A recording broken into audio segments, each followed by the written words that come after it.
Ito mga idol, oh. Alam niyo ba to yung tawag rito? Ito yung tinatawag na bristle worm. Ngayon mga idol, pag kumapit sa balat nyo o dumampi, makat ito. At meron silang sting na sa katawan. Kaya mag-iingat kayo mga idol na hindi ito makakapit o madadampi sa balat natin. Kasi nga may sting nga o makati talaga at mamamantal yung balat pagka nakadikit nito. Napakaganda ng bristle worm na to at medyo malaki na to, halos lampas na ng isang dangkal.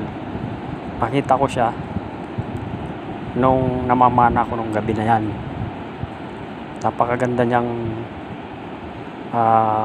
marine species na tinatawag itong bristle worm na to. Yan, oh, ang ganda niya.